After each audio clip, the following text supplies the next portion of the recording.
guys, magandang araw. Simulan na ni Inday ang araw niya sa paglalaba. Busy na si Inday dyan. Kusot-kusot muna. Kasi wala yung partner niya dyan. Kaya gagawin na ni Inday lahat-lahat.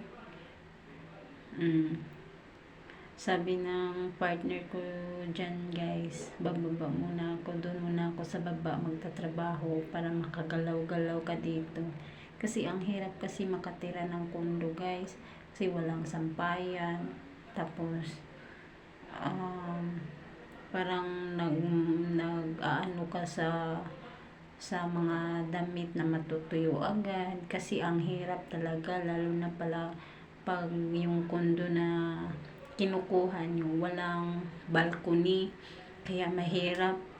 Kaya wala kaming washing, kaya mano-mano lang muna si Inday. Tapos ang liit-liit pa ng planggana, isang balde. Pero okay na kasi konti lang naman yung mga damit namin guys. Tapos hindi pa madumi, kaya wiri-wirihan na ni Inday. Carry na. Tapos kaya gagawin na ni Inday lahat. Wala naman kasi akong ibang gagawin sa unit, kundi maglinis, maglaba, magluluto. Kaysa maghiga lang palagi. Higa lang palagi guys. Nakakatamad kaya yun lalo. Kaya galaw-galaw muna natin yung katawan. Kaya yan, kusot-kusot muna si Inday. Tapos guys, sa magtatanong pala, saan ko nakikita yung partner ko? Sa dating site guys, pero sa susunod na lang na vlog. Kasi first time ko kasing magbablog ngayon. Kaya pagpasensyahan nyo na. Kaya ayan, banlaw-banlaw na si Inday. Mabilisan lang yung galaw dyan.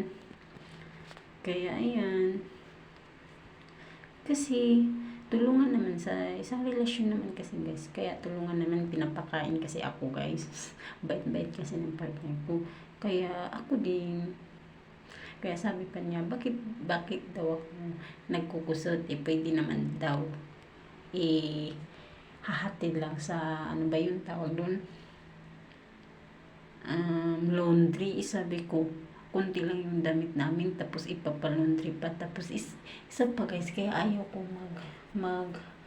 sa laundry. Kasi para naman kasi ako, parang hindi talaga ako sa laundry. Kaya gusto ko yung kusot.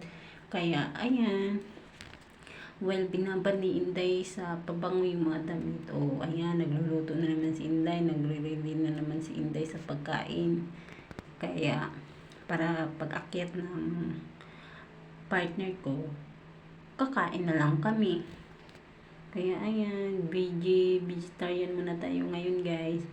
Kasi yung partner ko hindi kumakain ng karne. Pero okay lang naman sa kanya na ako kumakain. Wala naman siyang doon. Hindi naman niya ako pinagbawalan talaga na siya lang talaga yung parang sa pagkain. Ayan, luto-luto muna si Inday.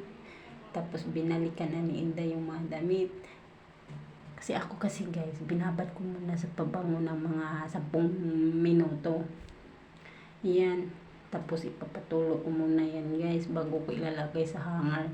Kasi yung sampayan namin, doon lang sa yung parang anuhan ng cortina. Yung ganun. Kasi wala nga kami balcony. Tapos yung parang lang, maanuhan lang ng init para mabilis matuyo. Tapos ipapatulo ko muna yan dyan. Tapos babalikan ko lang ng mga ilang minuto ulit bago ko isasampay sa hanger. Ayan. Tulong muna ni Inday yan dyan.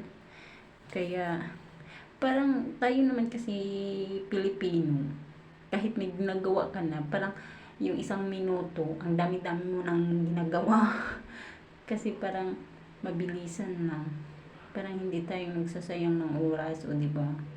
Kaysa higa-higa ka lang dyan, gawin mo na lang yan, Day, para matapos na yung gawain mo. Ayan. Tapos, sayang naman din kasi yung pabango, kaya ililinis din sa CR. Yan.